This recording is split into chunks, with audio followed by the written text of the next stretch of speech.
Good evening. It's the Hood Mystic, and this is This Week in Astrology. Today we are talking about the new moon in Capricorn. We're going to finish this build with a story time about the Orisha Yemu or Yembo. So it's a powerful message. Just stay with me, and I promise it's all going to make sense at the end. So just pay attention, take notes, and really pay attention to what's really happening. So, new moon in Capricorn, January 16th, Tuesday, around 9 p.m., we have a new moon in Capricorn, and that is when the sun and the moon is conjunct. The sign that the sun and the moon will be conjunct is Capricorn. We have a conjunction with Venus, and we also have, so if you look at these squares, the top square we have Capricorn. We have 6 signs in Capricorn. So if you're having a baby around this time, you're having a super baby. So pay attention to the children born around this time. And just as we look to the left, we have it square Uranus in Aries, and to the right we have it sextile Jupiter and Mars in Scorpio. And so Uranus and Scorpio are in conjunct. So whenever we have an in conjunction, is something that we need to understand. And so what this is called, these 3 points, is a learning triangle. If you notice, the triangle is where we can learn something about ourselves. And how we learn things about ourselves is the changes that Uranus brings about and the self-discovery that this Jupiter and Mars conjunction in Scorpio brings about. So what can we learn about ourselves due to changes in our environment and our surroundings, and even changes in the way that we think? Let's talk about Capricorn energy. Capricorn is an earth sign. And so when we talk about earth signs, we're talking about the physical body. We're talking about getting up and doing something physically. A lot of signs are about mental aspects, emotional aspects, and what we'll actually do. But this is actually about physically setting goals, physically doing something. In the conscious community, we like to talk a lot and we like to go back and forth on different ideas. Capricorn energy is not that. Capricorn energy is, what are you actually gonna do? That's why generally New Year's Eve and New Year's is time to make resolutions, because it's about physically actually doing things, and that's what the energy of resolutions is about Capricorn. So if we're able to have direction, if we're able to have purpose, we can really thrive during this time. If we are not able to have direction, if we're not able to have purpose, then we will really struggle during these times. And it's really not the actual struggle that's really causing the pain. It's your inability to really have some direction and have purpose. So let's first talk about the left side of this transit, Uranus and Aries in squares. So this new moon squares Uranus, and so whenever we talk about squares, we talk about challenges.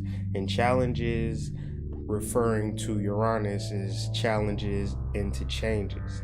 And so how can we accept and deal with the changes and the things that we are particularly struggling with? And so the other reality is that change and our goals and intentions may not be aligned with our present situation, so our present situation must change. It's things in our lives that must change when we're talking about goal setting. It doesn't have to be a tragedy. It could be a time of inspiration. It could be a time of happiness and joy. But if we are not aware of our goals, if we are not aware of our purpose, these changes may be tragic. These changes may be hurtful. And that's just because we're not in alignment with what we should be doing, dealing with this Capricorn injury. Capricorn Energy. Uranus during this new moon time having the square is going to bring that change. So during this period, let's be aware that change is constant, change is inevitable, and let's not be afraid of it. So #change. Now, to the left side of this transit, we have Jupiter and Mars in Scorpio, and this is a sextile. Sextiles represent the things that we must work to bring into manifestation. So, this is not a trine. A trine would be a person who is naturally talented, and being naturally talented doesn't necessarily mean that you'll be successful. It just means that you have the gift. A sextile is a person who may not be naturally talented, but is willing to work to become successful. And that's why you have many artists and things of that nature that may not sing the best, may not perform the best, but they are willing to do the work to become the best.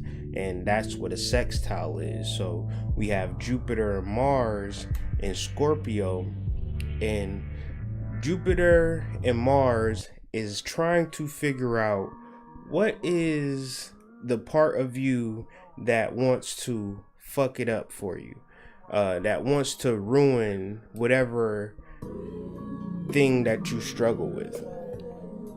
We all have things that we struggle with, whether it be insecurity, whether it be relationships, whether it be finances, whether it be our weight.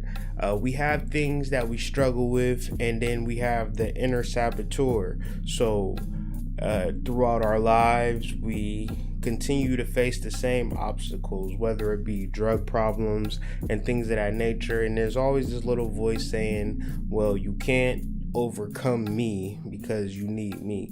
And so we have to come face to face with that, and we have to overcome that if we are serious about raising our consciousness, really dealing with the Capricorn energy, because the Capricorn energy is the energy of ascension.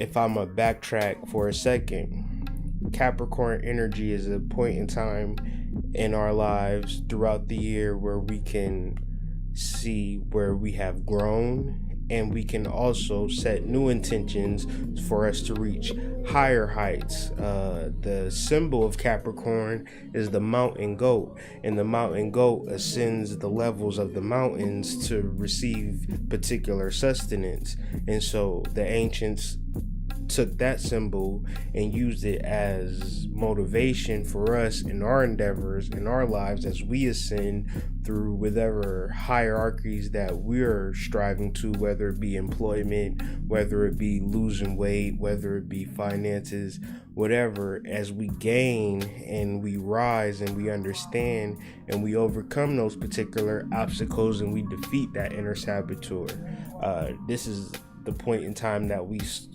place those particular intentions, January 16th, to say, okay, this is my problem, and this is what I plan to do to overcome it. And I'm not just overcoming it for the sake of overcoming it. I actually have a goal and a purpose that I have to accomplish, and I can't accomplish this purpose and goal with this nagging inner saboteur. So that is the Jupiter and Mars sextile. So that is the new moon and the transits and the learning triangle. Now we're going to talk Orisha story time. We're going to talk about Yemu or Yemowo or Yembo. This is a deity. This is not Yemu, the more famous Orisha. This is a more ancient deity. This is a combination of Yemu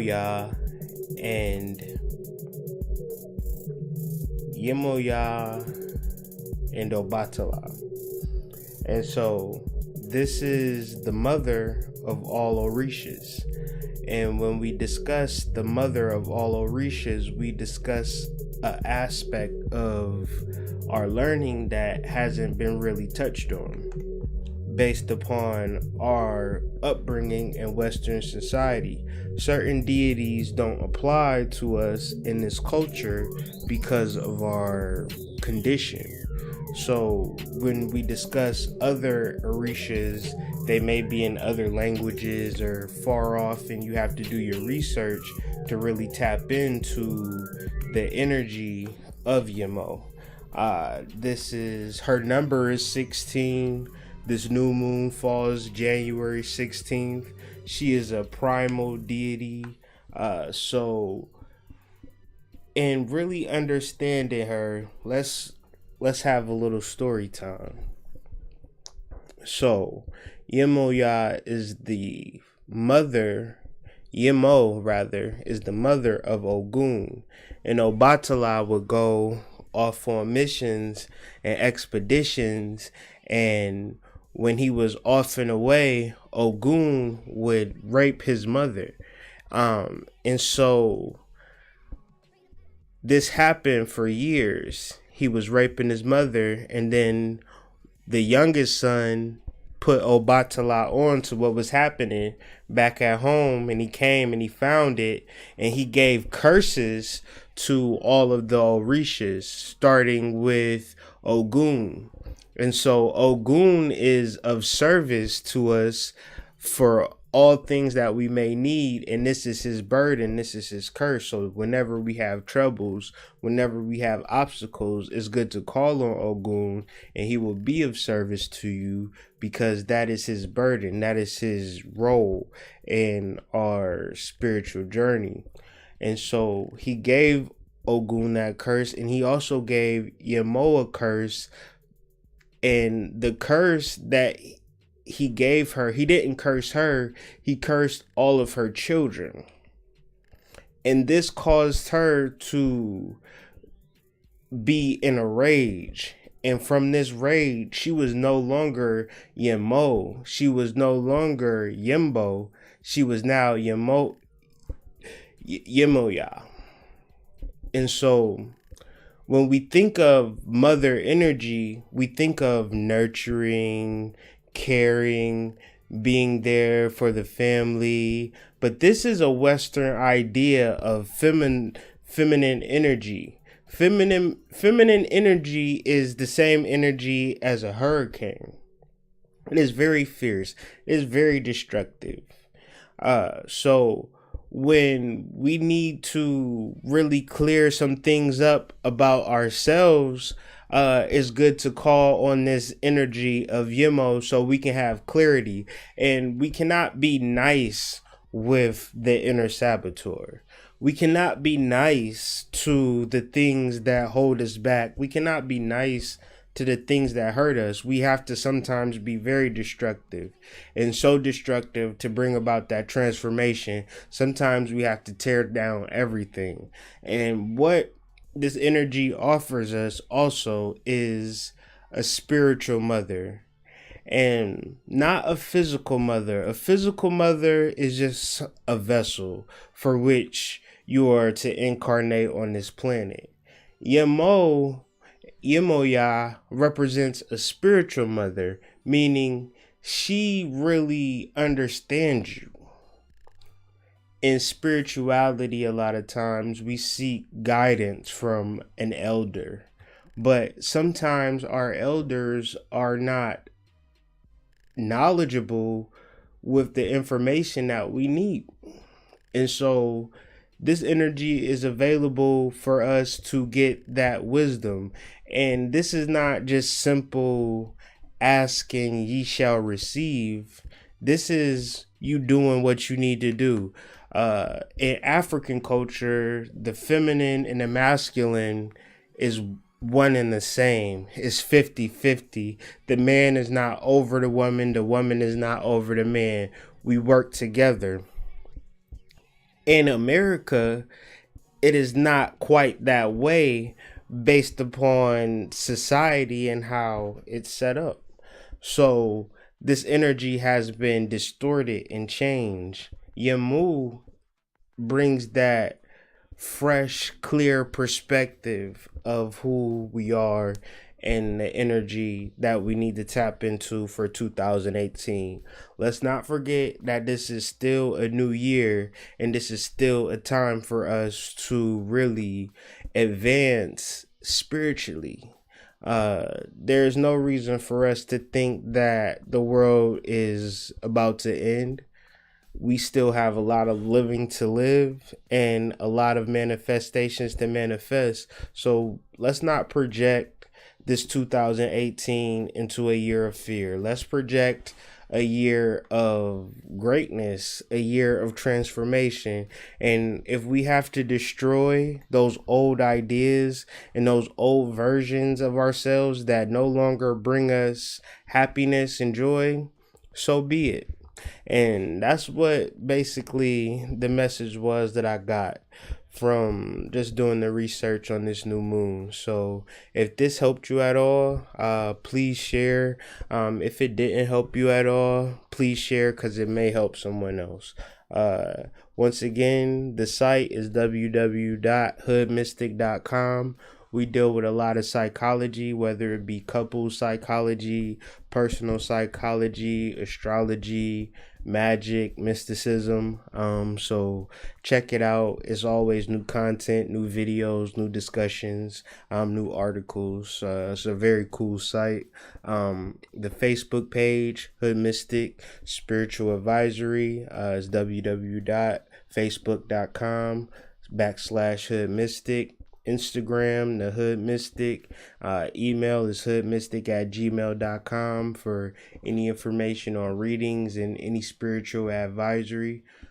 So, I appreciate everybody and anybody who listened.